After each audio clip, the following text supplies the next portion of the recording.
Buenas tardes a todos los que nos acompañan el día de hoy. Muchas gracias por su paciencia, por su asistencia. Y en nombre de la maestra Sandra Luz Castillo, presidenta fundadora del Colegio de Profesionales, promotores de la cultura de los derechos humanos, les doy la más cordial bienvenida a esta sexta sesión del ciclo de conferencias en torno al sistema penal acusatorio, titulada Etapa de juicio oral y alegatos de clausura. Esta sesión tenemos el honor de que nos acompañe el maestro Carlos Chapa Verástegui, de quien tendré el honor de leer una breve semblanza de su extensa trayectoria. Es licenciado en Derecho y Ciencias Sociales, egresado de la Universidad Autónoma de Nuevo León. Tiene el grado de maestro en Derecho y Ciencias Penales por el Instituto de Estudios Universitarios de Puebla. Maestría en Educación basada en competencias por la Universidad del Valle de México. Especialización en Justicia para Adolescentes por parte del Instituto de la Judicatura Federal. Docente certificado a nivel nacional por la CT, integrante de la comisión redactora del primer Código Procesal Penal de Nuevo León, capacitador en la Dirección de Formación Profesional del Estado de Nuevo León, consultor en diseño de planes de estudio de maestría en instituciones educativas privadas, capacitador de direcciones jurídicas en empresas privadas, consultor estatal de reformas al Código Penal del Estado de Nuevo León, cursos a medios de comunicación, prensa y televisión del sistema acusatorio. Ponente en temas de derecho, defensa adecuada y del sistema acusatorio en canales Televisa y Canal 28. Catedrático a nivel maestría en distintas universidades privadas. Es formador de formadores de defensores por parte de la USAID. Tiene los cursos básicos y avanzados de habilidades y destrezas de los jueces en el manejo de audiencias preliminares y de juicio oral por el Consejo de la Judicatura del Estado de Nuevo León y del INESIP de Argentina. Ponente en reuniones nacionales de órganos implementadores del sistema acusatorio. Juez evaluador en competencias nacionales de litigio oral organizadas por universidades públicas y privadas en la Fiscalía General de la República y el INESIP. Capacitador de ABA México, la Universidad Autónoma de Nuevo León, el TEC de Monterrey y de la Arizona State University en talleres y cursos de litigación oral penal. Ha impartido cursos especializados en técnicas, habilidades y destrezas de litigación, interrogatorio y contrainterrogatorio, de negociación, de primer respondiente y de preservación del lugar de los hechos a estudiantes y profesores de derecho, defensores públicos y policías estatales de fuerza civil. Ha realizado conferencias, cursos y diplomados del sistema penal acusatorio en universidades públicas y privadas, así como en casos de la cultura jurídica de la Suprema Corte de Justicia de la Nación, en diversos estados. Y bueno, esta es solo una breve semblanza de su extensa trayectoria. Tenemos el honor de que nos acompañe el día de hoy. Muchas gracias por estar con nosotros, maestro Carlos Verástegui. Y por último, les pido por favor que mantengamos nuestros micrófonos apagados. En caso de querer hacer algún comentario o pregunta, por favor levantar la mano digital en Zoom. Y recordarles también que en caso de requerir constancia es requisito mantener la cámara encendida. Y a los demás también, en la medida de lo posible, les pedimos mantener la cámara encendida. Y sin más por el momento, cedo el uso de la voz al maestro Carlos Verástegui, quien nos ilustrará el día de hoy con su ponencia. Muchas gracias. Gracias.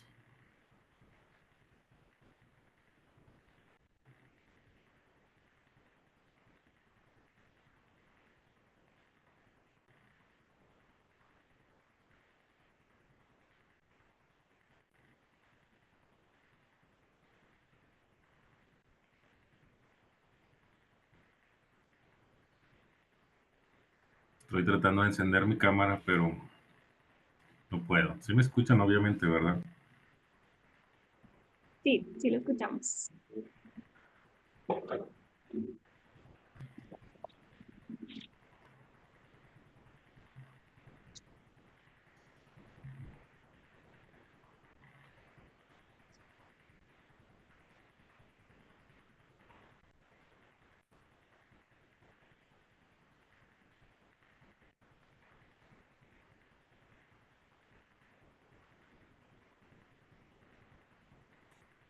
Voy a salir, Sandra, y voy a meterme de nuevo Ok, porque me dice que mi cámara está siendo utilizada por otras aplicaciones.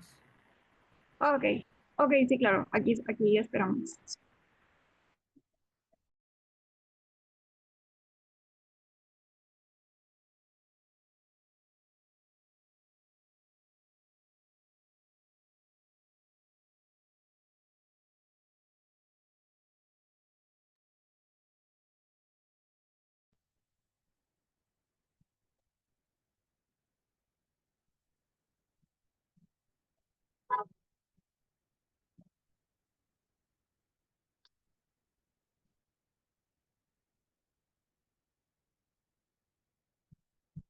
Si está en la computadora, maestro, a lo mejor tiene alguna,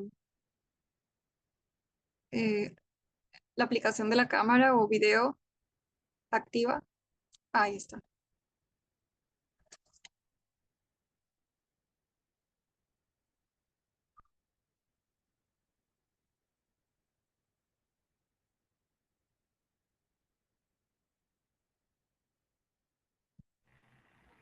Ahora sí, sí me ven. Sí, ahí ya lo vemos. Excelente. Como en las audiencias reales. Me voy a salir del enlace y volver a entrar. Exactamente igual. Me da mucho gusto. Gracias, Sandra. Salúdame por favor a tu mamá. Qué gusto verlos a todos. Ahora lo que sigue es tratar de compartir pantalla. Me dicen por favor.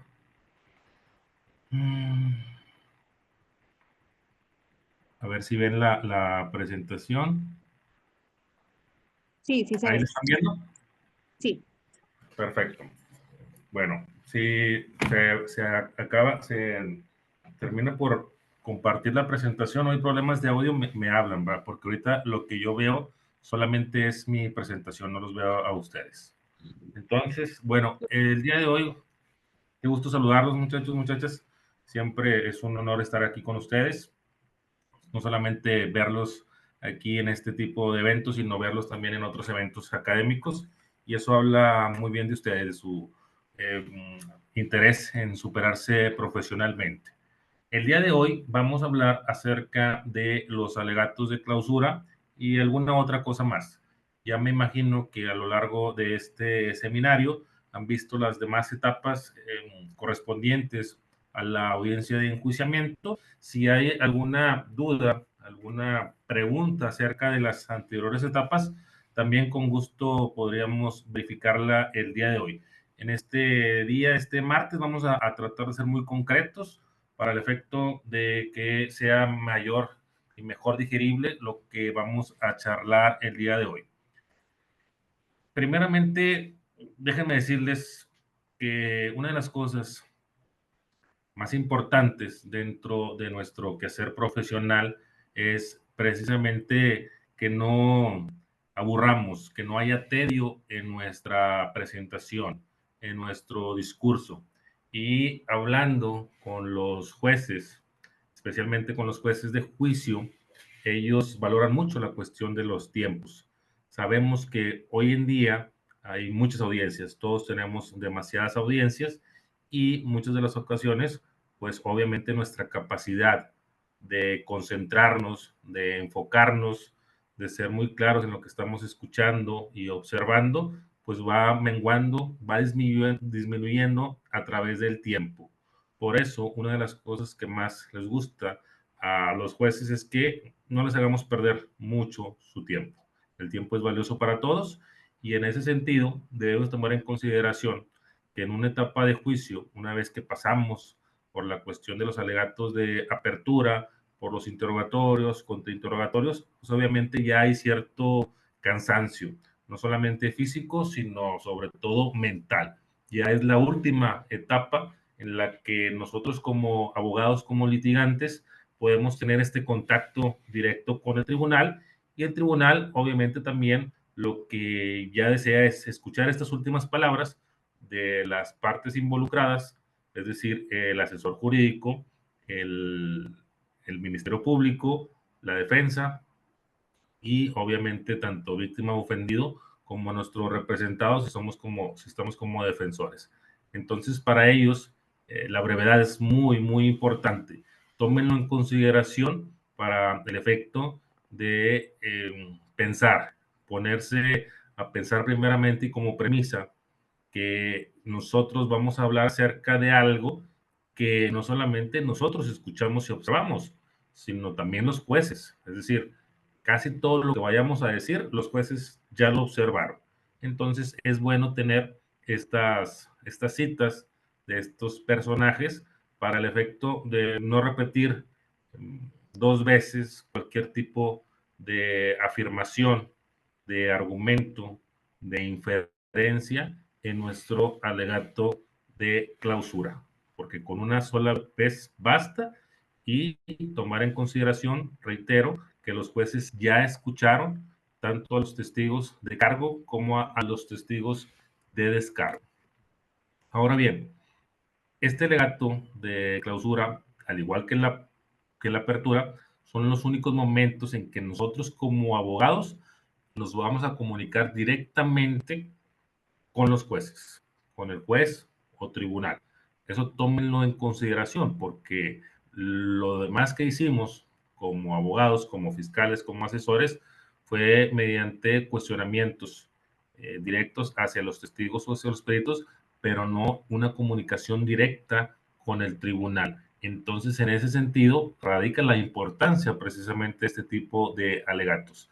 Y este alegato final también implica que no solamente nosotros vamos a hablar, y eso también cuídenlo mucho, la cuestión de la credibilidad que nosotros tengamos. Recuerden que esta ocasión que vamos a exponer, este alegato de clausura con estos jueces, muchas veces o más adelante los vamos a volver a topar en alguna audiencia. Entonces tenemos que ser cuidar muy bien las palabras que vamos a decir, que no perdamos de vista que no solamente se está jugando el caso desde cualquier trinchera en la que vamos a estar hablando, sino también nuestra credibilidad y eso es muy importante, que nosotros hablemos acerca de lo que realmente aconteció en una audiencia de enjuiciamiento, que seamos objetivos, que actuemos de buena fe y que seamos leales, porque cuando no lo somos, los jueces no lo olvidan. Y eso es algo que repito y reitero mucho en mis clases de nivel maestría, que cuando nosotros mentimos, cuando nosotros tergiversamos cualquier tipo de información en cualquier tipo de audiencia, los jueces no se les olvida. Cuando hay algún testigo aleccionado, malamente aleccionado por parte del juez, el juez no solamente va a recordar a ese testigo eh, que se condujo con mentiras, sino va a recordar también al abogado que lo trajo, al abogado que intentó dar esta sorpresa desagradable al tribunal. Entonces, en ese sentido, eh, abro este paréntesis para el efecto de que reiteremos que nuestro actuar debe ser profesional, que nuestro actuar debe conducirse con la lealtad y la buena fe que están impresos en nuestra codificación nacional de procedimientos penales para el efecto de que nuestros argumentos finales puedan ser considerados realmente objetivos y valiosos por parte de un tribunal y que no tengamos una óptica para ellos como algún abogado que en una ocasión anterior intentó engañarlo. Entonces, esto que sea muy bien impreso en su mente, en su memoria, para el efecto de que no tengamos un hándicap siempre que empecemos alguna audiencia con un juez que hayamos tenido algún tipo de inconveniente. Y la cuestión de inconveniente me refiero específicamente a lealtades, no a cuestión de confrontación jurídica, porque eso es otra cosa. Es decir, con esto que les estoy diciendo, no les estoy diciendo que no, obviamente que no abran un debate cuando las razones sean suficientes, no solamente razones fácticas, sino jurídicas, ante un juez en el que no podamos compartir, por el que no podamos compartir cierto punto de vista jurídico. Eso lo tenemos que hacer. No podemos quedarnos callados como abogados, porque muchas veces también hemos escuchado a abogados de renombre, abogados expertos, que me dicen, maestro, ya conozco a este juez y ya sé cómo resuelve, y realmente no quiero abrir un debate, algún tipo de argumentación, porque él no comparte esa argumentación. Desde mi postura, creo que esto es algo incorrecto, porque nosotros tenemos que velar por los intereses de las personas que estamos representando. Y en ese sentido, si hay una cuestión que yo tenga que debatir, lo voy a hacer independientemente del juez que me toque. Ya el juez tendrá sus razones, sus argumentos que dar para poder resolver la petición jurídica y conforme a derecho que estamos realizando, pero eso no implica que lo dejemos de hacer. Esto también para que ustedes lo tomen en consideración y que seamos abogados y abogadas valientes realmente, que podamos debatir cuantas veces sea necesario, a pesar de los criterios, no solamente de los jueces, sino de fiscales que no compartan cierto tipo de criterio con nosotros. Entonces, nosotros tenemos que exteriorizar que nosotros no solamente conocemos del caso en concreto, sino sabemos de derecho. Estos alegatos de clausura obviamente empiezan cuando ya se terminó el desfile probatorio. Esto es importante para que ustedes sepan que ya una vez que el juez o el tribunal da por cerrado este desfile probatorio, ya no podemos incorporar algún tipo de prueba. Acuérdense que nosotros en determinado momento podríamos tener alguna prueba superviniente, alguna prueba de refutación, y en ese sentido tendríamos que hacerlo antes de que se declare cerrado el debate para poder ofrecerlo y desahogarlo ante el juez o el tribunal para que ustedes sepan y que no lo vayamos a hacer una vez que se cerró el debate y ya estemos en los alegatos de clausura. Siempre va a ser primero el Ministerio Público, el asesor y después nosotros como defensores, y después la réplica y la dúplica, en donde nosotros nos ceñiremos específicamente a lo último señalado por nuestras contrapartes. Entonces, al final, como ustedes también ya lo saben, la última palabra siempre se la va a dar al acusado, y en ese sentido veremos si es conveniente o no que haga algún tipo de manifestación, recordando y recordando que todo lo que diga nuestro representado, nuestro cliente, podrá ser siempre utilizado en su contra, para que también tengamos eso en cuenta al momento de estar en cualquier tipo de audiencias. Los abogados y abogadas que ya tienen más experiencia, que ahorita nos acompañan, no me dejarán mentir que en muchas de las ocasiones hay personas, en este caso usadas, que quieren tener el uso de la voz y lejos de ayudar con lo que van a decir o con lo que están diciendo, al contrario, se perjudican y se autoincriminan a pesar del consejo ferviente, firme del abogado en el sentido de que no declare. Entonces, eso pasa muy seguido, y tenemos que hablar muy seriamente con nuestro representado, con nuestro cliente, antes de las audiencias, para poderle expresar cuáles son los alcances de sus dichos, de su declaración, porque obviamente ellos tienen la idea de que lo que van a declarar les va a ayudar, pero nosotros como juristas, y lo sabemos por toda la experiencia que hemos tenido, que la mayoría que lo hace no es para poderse ayudar él mismo, sino se va a perjudicar, como ya lo hemos visto en mucho tipo de audiencias, y no solamente del sistema acusatorio, los que hemos estado también en el sistema tradicional, tendremos mucha experiencia en ese sentido. Hay unas reglas de valoración de los hechos probatorios que nos dice Daniel de ayer, en cuanto a que tomemos en cuenta estas circunstancias para el efecto no solamente desde el ofrecimiento de pruebas y en el desahogo, sino también para hacerlos valer en los alegatos de clausura. Él nos hace referencia primero a la cuestión de cantidad. Cuantos más elementos de juicio tengamos a favor de una hipótesis, mejor confirmada estará esta. Es decir, si nosotros tenemos diversos medios de prueba en los que podamos justificar varias proposiciones fácticas, obviamente eso va a jugar a nuestro favor. Es decir, si tenemos un testigo, es diferente si tuviéramos dos testigos. Obviamente podemos ser mejor confirmada nuestra hipótesis si tenemos más testigos. Y si tenemos dos testigos y aparte tenemos una prueba pericial que pueda confirmar precisamente esa cuestión fáctica, pues obviamente eso estaría a favor de tener una hipótesis más robusta, con mayor peso probatorio. Esto habla también en cuanto al segundo punto de la diversidad. Cuantos más variados sean los elementos de juicio, es decir, que añadan información que permitan eliminar hipótesis alternativas, mejor confirmada estará la hipótesis. Siempre tenemos que verlo de una forma integral, nuestro caso. ¿Qué podemos justificar con cada uno de estos elementos de prueba para nosotros irlos desmenuzando, ir viendo desde la etapa del ofrecimiento de pruebas con miras hacia la etapa de juicio?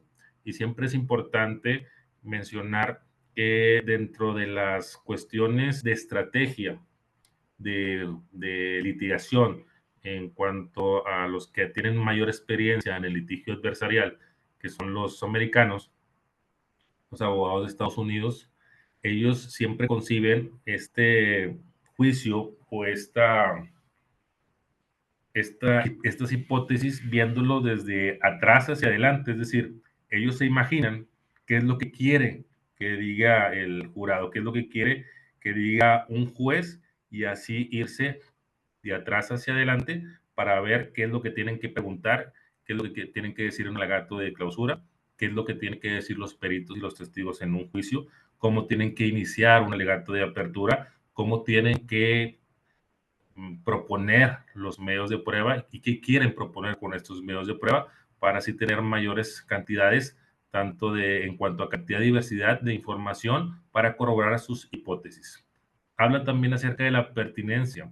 Cuanto más pertinentes sean los elementos de juicio, mejor confirmada estará la hipótesis. Esta pertinencia viene implícita, establecida dentro de nuestra codificación nacional, en el sentido de que los elementos de prueba, los medios de prueba, deberán ser pertinentes, y cuando no es así, se abre un debate desde la etapa intermedia para poder decirle al tribunal si son o no son pertinentes para el efecto de la admisión o exclusión de medios de prueba. También hace referencia a la fiabilidad. Cuanto más fiables sean los elementos de juicio, mejor confirmada estará la hipótesis. En este sentido, podríamos hablar acerca de testigos que son, eso es como un ejemplo, que no es lo mismo tener testigos familiares que tengan algún interés implícito dentro del asunto a tener testigos que no tengan ningún tipo de interés. Esta circunstancia nosotros la tenemos que ver desde la preparación de los testigos. Ojo con esta cuestión que también no es muy dada y muy señalada por los capacitadores, pero desde la experiencia, desde la óptica que tenemos, la importancia de la preparación de testigos desde la entrevista, inclusive antes, es sumamente importante, porque nosotros como abogados nos vamos a dar cuenta si los testigos que nos están diciendo los familiares o nuestro representado realmente son de fiar, realmente son testigos verdaderos, y que también hemos tenido muchas experiencias en el sentido de que hay personas y más familiares que por querer ayudar a su familiar detenido o su familiar acusado tratan de inventar cuestiones para poder favorecerlo. Entonces, esta es una circunstancia importante que nosotros, como abogados y abogadas, tenemos que estar muy presente en todas las entrevistas que tengamos en la etapa de investigación.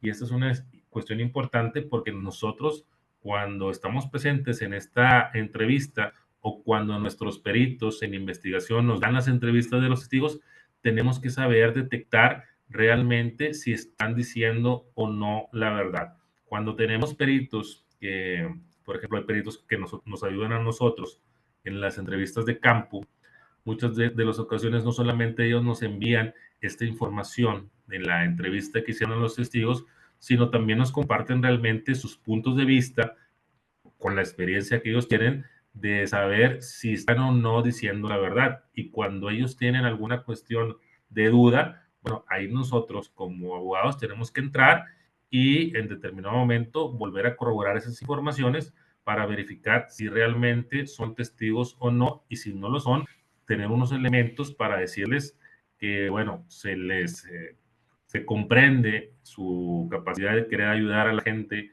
en este caso algún familiar detenido, pero lejos de ayudarlo lo van a perjudicar si están mintiendo en una entrevista. Entonces, la cuestión de fiabilidad no solamente es una cuestión que nosotros vamos a ver en un desahogo de prueba en una audiencia de juicio.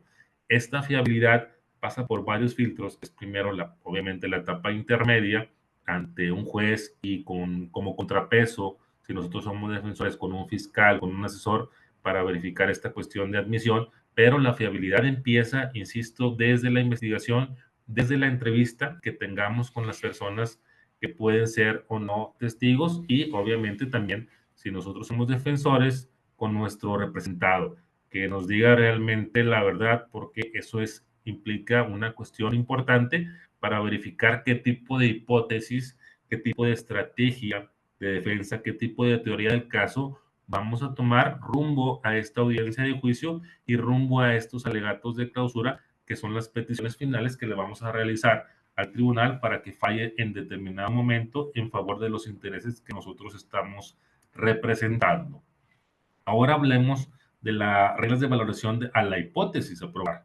Primeramente, no refutación. La hipótesis no debe haber sido refutada ni directa ni indirectamente. Si nosotros vamos a una audiencia es porque vamos y tenemos una hipótesis, tenemos una teoría del caso, tenemos una estrategia de defensa y nosotros estamos seguros y estamos convencidos de que esta debe prevalecer y aún y cuando se pudiera intentar por nuestras contrapartes poderla refutarla, poderla dañar, pues no lo podrían hacer porque nosotros vamos a justificar algo a una audiencia de juicio, no vamos a ver si pescamos algo a una audiencia de enjuiciamiento. Acerca de la confirmación de las hipótesis derivadas, si las hipótesis derivadas de la hipótesis principal pueden confirmarse, mejor confirmada estará la hipótesis principal. Una de las cuestiones también aquí importantes y que de repente sucede como un error, y esto también se lo doy como ejemplo, hay ocasiones en que se están levantando entrevistas y vuelvo a la cuestión de las entrevistas porque todo esto inicia desde las entrevistas.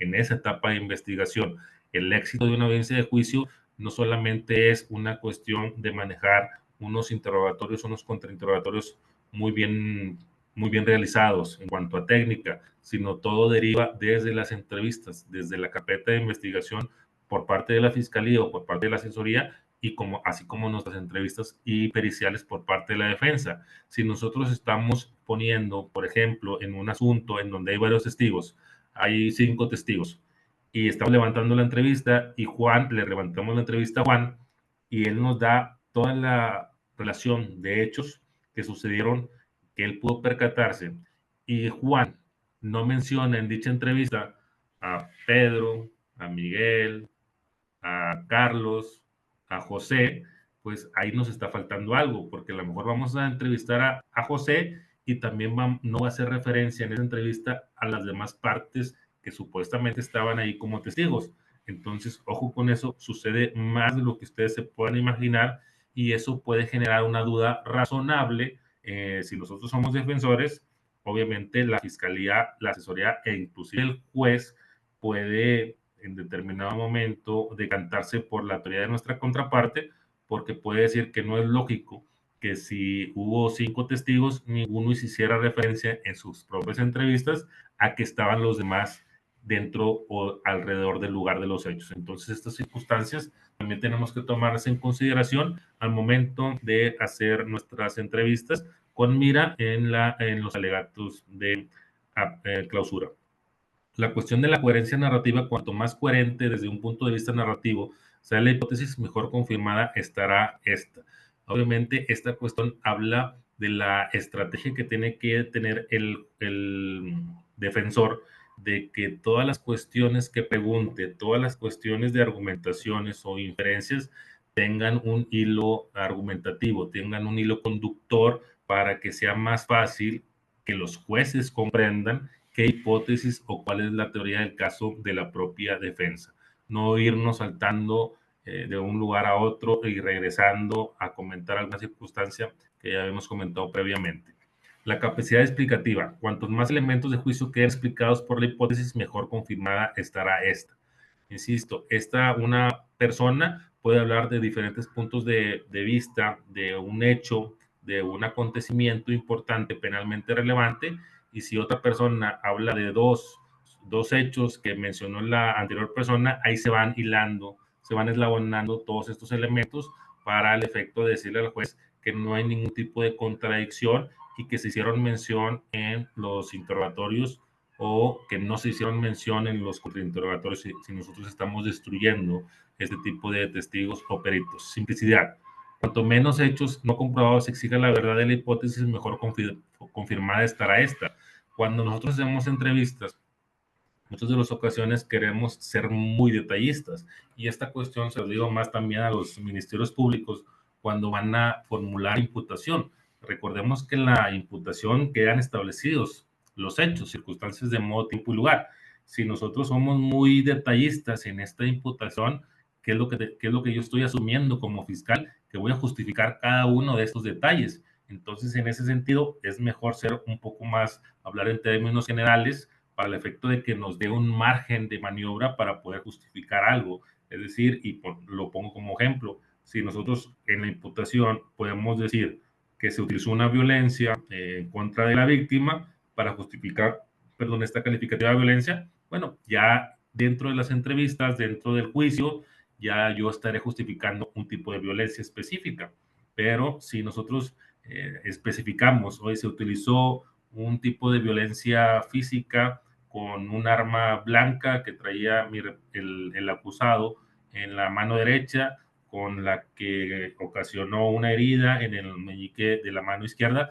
Entonces, esas cuestiones que entre más detalles, más vamos a tener que justificar y más carga probatoria estará dentro de las manos de la fiscalía. Por eso aquí hay que ser muy atentos, estar muy atentos desde la imputación, también no solamente como fiscales, sino como defensores, en tratar de que ésta sea lo más clara posible y si hay alguna cuestión que deja lugar a alguna duda, cuando el juez nos pregunte en la imputación si hay alguna aclaración a esta imputación, nosotros pedirle que nos aclare cierta cuestión que el fiscal está haciendo genérico, que obviamente lo hace con todo tipo de estrategia, con una de las mejores intenciones de ellos, pero al contrario, nosotros tenemos que especificar, o sea, estar muy atentos a que nos especifique de qué tipo de hecho en cuanto a circunstancias de modo, tiempo y lugar.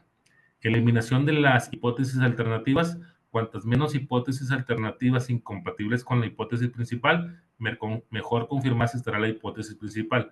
Esto se refiere también cuando se hablaba hace muchos años de la teoría del caso, y cuántas teorías del caso tendríamos que tener. Pues obviamente es solamente una teoría del caso. Siempre se hablaba de que decir de que si no nuestro representado no cometió un homicidio calificado, decirle al juez, bueno, si usted considera que sí se cometió un homicidio calificado, bueno, la defensa no está de acuerdo, sino uno simple.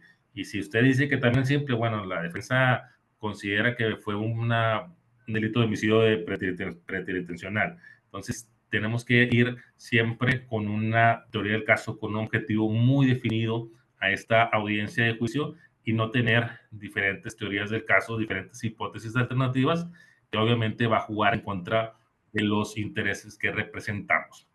Pero bueno, hablando de hipótesis, ¿qué es una hipótesis? Bueno, primeramente la ciencia exige 3 requisitos para esta formulación de las hipótesis.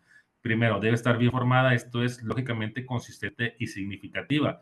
Y esto nos podemos dar como una analogía con las cuestiones de reglas de valoración. Recordemos que una de las reglas de valoración es que sea lógica. Entonces, debe estar bien formada, debe estar fundada en alguna medida en el conocimiento existente. También, si nos ponemos en el lado del conocimiento jurídico, la cuestión de las máximas de la experiencia también cuentan en cuanto a la valoración de pruebas y debe ser empíricamente contrastable. Esta también nos da un indicio de cómo deben de ser valoradas las pruebas periciales, que en muchas de las ocasiones no ponemos mucho énfasis en los contrainterrogatorios en las pruebas periciales y esa falta de minuciosidad en poder tratar de desvirtuar no solamente las conclusiones, sino la metodología de una prueba pericial, pues da lugar a que el juez o el tribunal le dé un valor preponderante cuando muchas de las ocasiones realmente no tiene una ciencia que la respalde detrás de esta prueba pericial. Como por ejemplo, hablaría de una prueba de reconocimiento de voz. Si nosotros somos muy minuciosos, investigamos acerca de esta prueba pericial, de este tipo de metodología que se emplea, nos vamos a dar cuenta que realmente no hay una metodología científica detrás de ella, y esto nos podría dar luz acerca del tipo de preguntas que le podríamos hacer al perito para el efecto de que el juez o el tribunal se dé cuenta de esta circunstancia. Jordi Ferrer nos agrega siguientes requisitos. La contrastabilidad no debe ser potencial, sino inmediata. Es decir, que debe ser contrastable en ese momento, no que en un futuro, que sea en ese momento. Las hipótesis deben tener como objeto hechos jurídicamente relevantes, es decir, hechos a los que el derecho vincule consecuencias jurídicas o hechos que permitan fundar inferencias sobre la ocurrencia de otros hechos a los que el derecho atribuye consecuencias jurídicas. El hecho penalmente relevante se habla desde la teoría del caso. Argumentación en la clausura. Esto nos dice que argumentar significa ofrecer un conjunto de razones o de pruebas en apoyo de una conclusión. Esto es importante que ustedes lo sepan, porque no solamente vamos a repetir las palabras que dijo un testigo o un perito en el alegato de clausura, que escuchamos tanto nosotros como los jueces en el desfile probatorio, sino vamos a tener que darle alguna razón por la que se debe o no darle valor probatorio a esta prueba testifical o esta prueba pericial. Hay unas reglas que este mismo autor Weston nos indica para elaborar un argumento, que primero tenemos que distinguir entre las premisas y conclusión. El primer paso al construir un argumento es preguntarse: ¿qué estoy tratando de probar? ¿Cuál es mi conclusión? Recordar que la conclusión es la afirmación en favor de la cual usted está dando razones. Las afirmaciones mediante las cuales usted ofrece sus razones son llamadas premisas.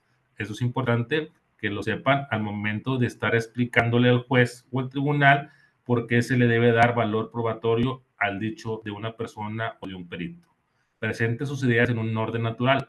Ponga primero su conclusión seguida de sus propias razones, o exponga primero sus premisas y extraiga la conclusión al final. Ya esta es una cuestión de modo de litigar de cada uno de ustedes, cómo se va a presentar este tipo de premisas, de argumentos y conclusiones ante el juez. Parte de premisas fiables. Si sus premisas son débiles, su conclusión será débil. Las premisas deben justificarse con premisas aceptadas y reconocidas por el auditorio a que se dirige el argumento. Es decir, si usted escuchó alguna cuestión importante, literal, de algún testigo o algún perito, pues obviamente esa será una premisa fuerte. Si usted no escuchó eso y usted lo trata de introducir como argumento en un alegato de clausura, pues el juez va a decir: oye, lo que dijo el abogado, que dijo, supuestamente dijo el testigo del perito, realmente no fue así. Entonces tenemos que estar tomando obviamente notas para nosotros referirnos a la literalidad de lo que dice algún tipo de testigo o perito. Hablando de la brevedad, Weston también nos indica que tenemos que ser concretos y concisos, evitar los términos generales vagos y abstractos, evitar el lenguaje emotivo. De repente hay abogados que utilizan el lenguaje emotivo cuando no tienen argumentos, y esto es tratar de evitarlo en este tipo de instancias en una audiencia de juicio. Utilizar términos consistentes y solo un conjunto de términos para cada idea, pues son importantes cuando el propio argumento depende de las conexiones entre las premisas, de tal manera que el argumento sea más fácil de leer y entender. Use un único significado para cada término. La tentación opuesta es usar una sola palabra en más de un sentido. Esta es la falacia clásica de la ambigüedad. Tenemos que dejar la ambigüedad a un lado, ser muy concisos, muy concretos, muy claros, muy precisos de lo que significa cada uno de los términos, palabras y frases que estamos diciéndole al tribunal.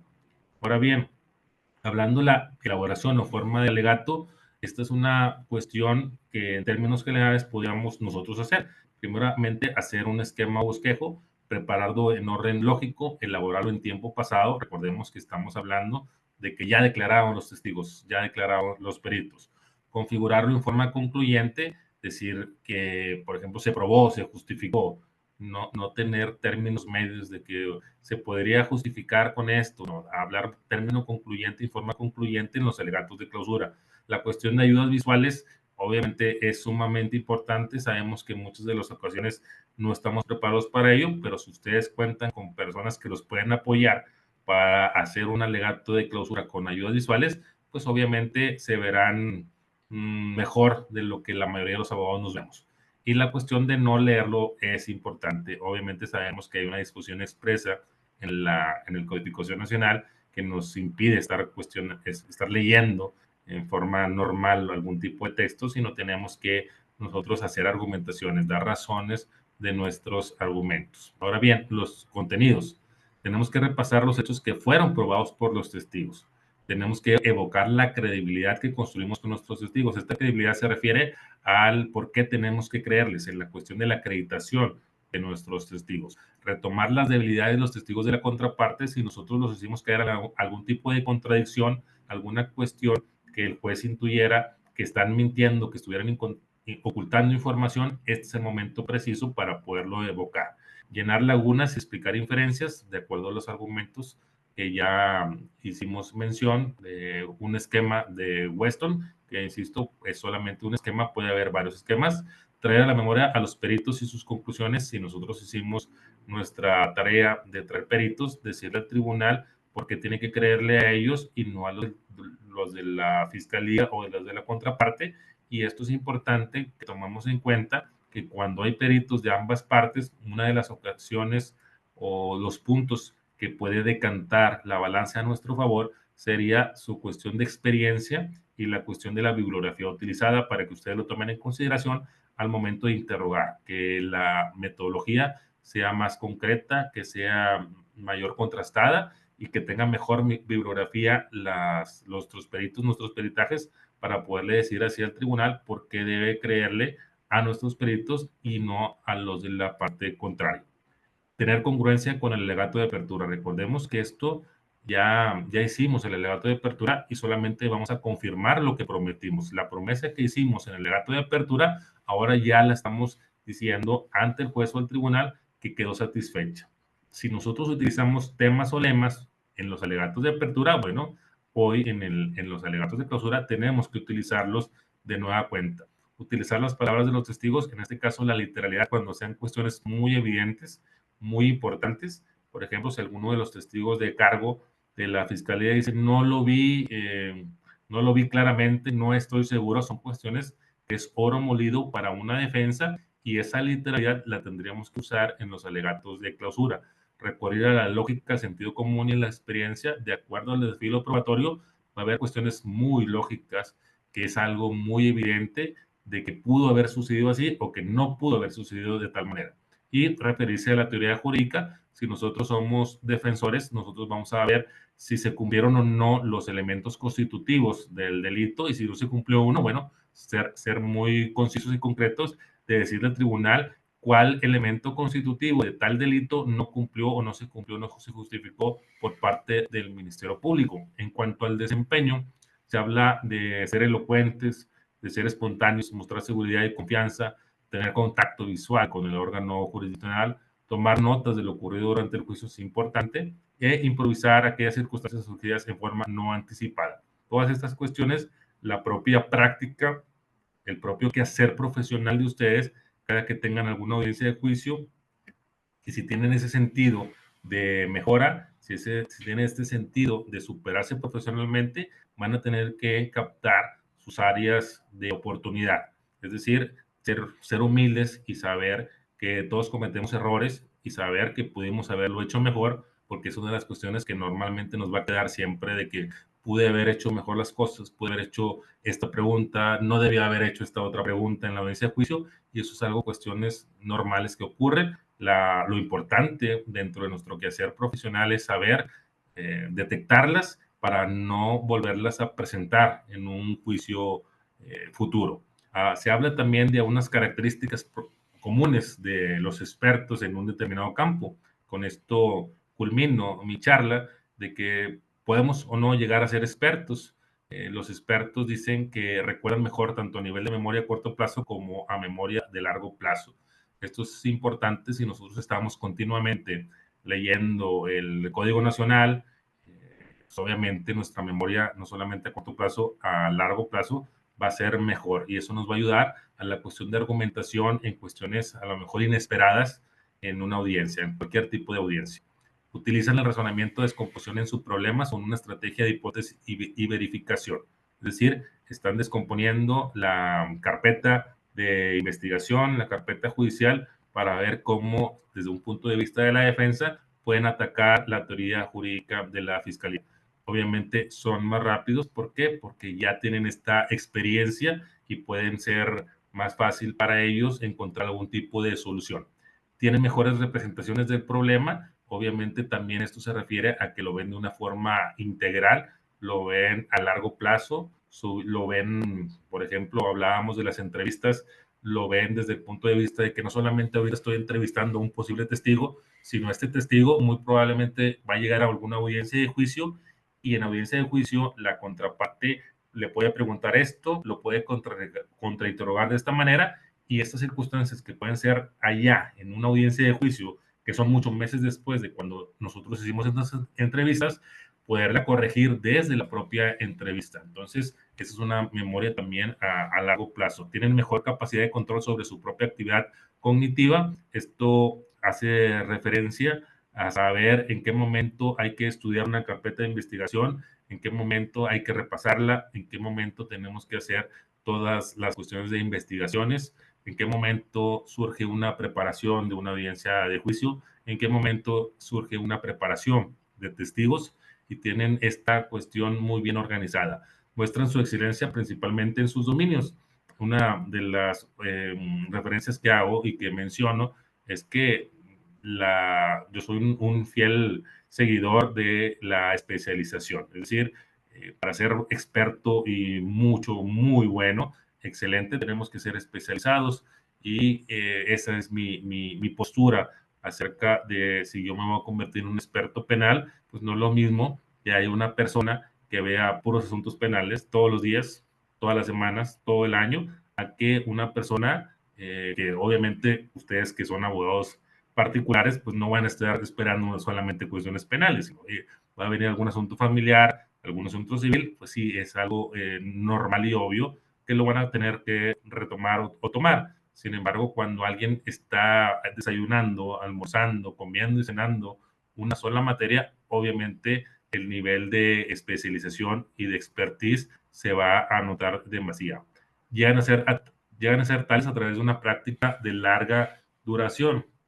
Se hablaba acerca de un estudio en donde se concluyó que para ser expertos en algo se requieren al menos 10,000 horas de práctica. Entonces, esto, pues imagínense lo que significa. Otro jurista norteamericano, hablando específicamente del contrainterrogatorio, se refería a que se necesitaban al menos 25 juicios para tener una noción un poquito más clara de acerca de cómo contrainterrogar. Sin embargo, bueno, estas cuestiones son debatibles. Nosotros conocemos gente que ha tenido muchos juicios y que sigue teniendo los mismos problemas, las mismas áreas de oportunidad. Si nosotros no somos humildes y no vemos que podemos mejorar en cierta área, en ciertas cuestiones muy específicas, aún y cuando tengamos 100 juicios, aún y cuando tengamos 10,000 horas de práctica, vamos a seguir cometiendo los mismos errores. Lo importante acerca de ser expertos en algo, de ser especialistas, es tener esta humildad de que siempre podemos aprender de todos podemos aprender. Nosotros que tenemos ya cierta experiencia, yo puedo aprender de mis meritorios, de personas de servicio social que me ayudan, que me auxilian, y en ese sentido, si tenemos esta mente abierta, podemos tener mejores oportunidades de lograr cualquier éxito, no solamente en la cuestión de alguna audiencia de enjuiciamiento, sino en cualquier meta que nos propongamos en la vida. Y con esto termino mi charla. Muchas gracias por su paciencia, por su gentileza de la invitación. Qué amables. Muchas gracias, maestro Carlos. Muy enriquecedora ponencia y me gustaría invitar a los asistentes a realizar sus preguntas, comentarios o participaciones. En caso de que así lo deseen, este es el momento y sería de mucho, de gran provecho.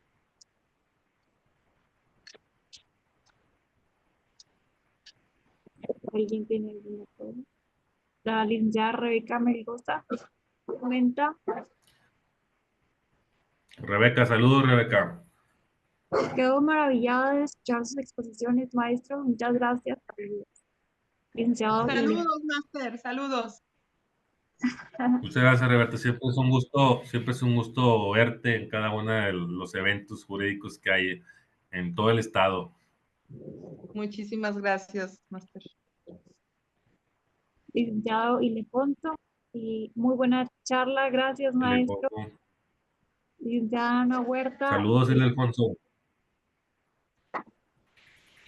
Saludos, maestro, saludos.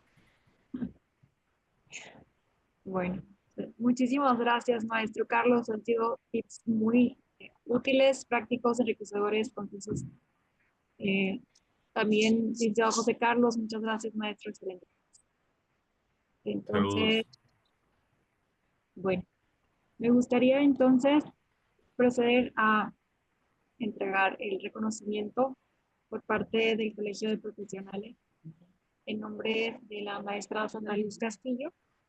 El Colegio de Profesionales, promotores de la cultura de los derechos humanos, otorga el presente reconocimiento al maestro Carlos Agustín Chapa Verasti en agradecimiento por sus valiosos aportes, conocimientos y experiencias compartidas en la ponencia etapa de juicio oral y alegatos de clausura en el marco del ciclo de conferencias en torno al sistema penal acusatorio, llevado a cabo de manera virtual el día de hoy, 19 de noviembre de 2020. Firma la presidenta fundadora, maestra Sandra Luz. Y bueno, agradeciendo nuevamente que hoy con nosotros, ha sido un honor. Y sí, muchísimas gracias. Gracias, Sandra. Voy a pasarle a tu mamá la presentación por si alguien te la pide para que ustedes la tengan y la guarden. Muchas gracias a todos. Un abrazo. Sí, por favor. Un abrazo, maestro. Saludos. Saludos, Mario. Noche, y nos vemos mañana y pasado mañana para finalizar el ciclo. Hasta luego. Bien.